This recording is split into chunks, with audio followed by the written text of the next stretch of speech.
ini juga sangat penting. Bahwa di dalam menyusun APBN kan kita harus taat sama undang-undang, Pak Menteri. Setuju ya, Pak Menteri? Setuju. Kenapa dana bagi hasil pada APBN tahun 2026 hanya dialokasikan 50%? Di HKPD itu tidak begitu bunyinya. Sesuai 1 tahun anggaran T-1. Kenapa ini dialokasikan 50%? Sehingga dana bagi hasil ini adalah dana bagi hasil terendah sepanjang sejarah juga nih tahun 2026. Kalau ini jadi dilaksanakan. Jadi mohon Kementerian Keuangan yang menjadi leading sektor dalam menyusun APBN, pertama kali harus taat sama undang-undang. Kalau Kementerian Keuangan saja sudah membelok-belokkan undang-undang yang harus dijalankan, bagaimana dengan kementerian yang lain? Kemudian yang ketiga, slide 21 dari pemerintah. Dari Pak Menteri, slide 21.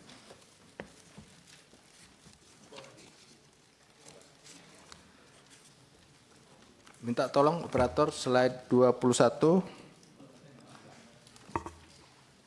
Ya, ini ada rasio utang terhadap PDB nomor 3 huruf B sebagai salah satu KPI. Kalau misalnya diukur dengan 39,96%, itu ruang untuk membuat hutang dibanding tahun 2025 ada berapa besar? Berapa triliun? Bisa secara cepat nggak biar kita tahu angkanya? Dengan ditetapkan rasio utang terhadap PDB pada tahun 2026 sebesar 39,96%, ruang pemerintah untuk membuat utang di tahun 2026 itu berapa besar nilainya? Bisa ada yang langsung? Berapa Pak? 781 T. 781 ya. Sementara defisit sudah berapa tadi? 2,48. Enggak.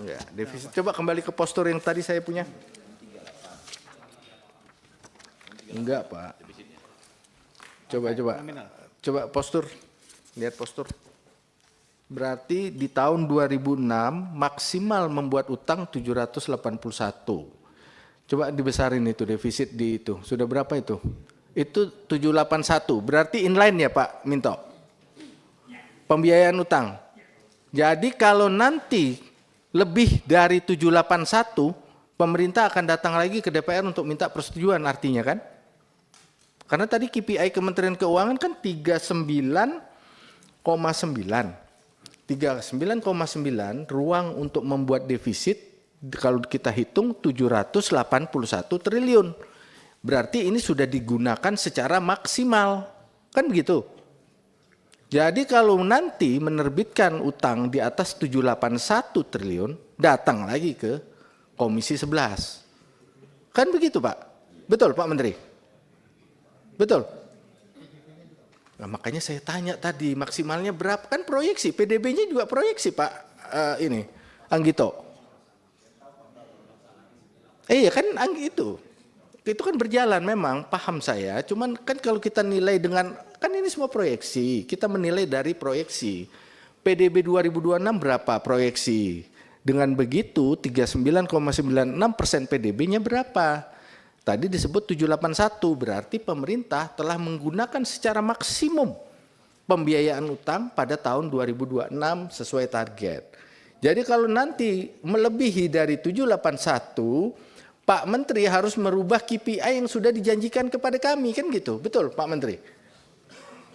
Bisa langsung interaktif Pak Ketua?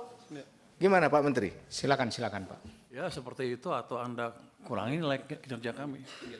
Gimana Pak? Kinerjanya yang berubah. Ya enggak, saya mau nanya. Capai, tapi basically akan seperti itu Pak. Ya jadi kalau melebihi dari 781 Bapak datang ke kami untuk mengkoreksi KPI yang Bapak sudah sampaikan tadi. Begitu ya Pak? Bukan mengkoreksi, KPI-nya nggak tercapai Pak. Harus tercapai, kalau tercapai berarti ini harus tetap 781. Oh, enggak. Nanti kita koreksi internal. Artinya Betul. KPI-nya nggak tercapai. KPI itu Persoalan Bapak atur belanja itu lain lagi Pak. Ini kan kita batasan untuk utangnya ini Pak. Pada dasarnya tergantung Bapak nanti menyetujui apa enggak, tapi yang jelas kalau sampai terlewat dari itu, KPI Menq tidak tercapai sebegitu aja.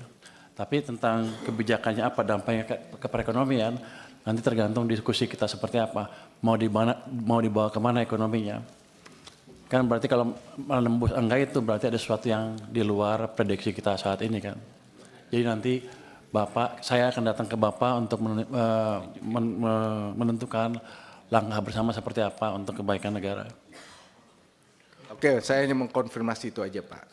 Ruang untuk membuat utang tahun depan berapa? Ternyata terkonfirmasi 781 dan itu adalah menjadi salah satu KPI dari Kementerian Keuangan. Itu kan? Ya. Ya itu aja Pak. Tuh. Terima kasih. Download Tribun X sekarang. Menghadirkan lokal menjadi Indonesia.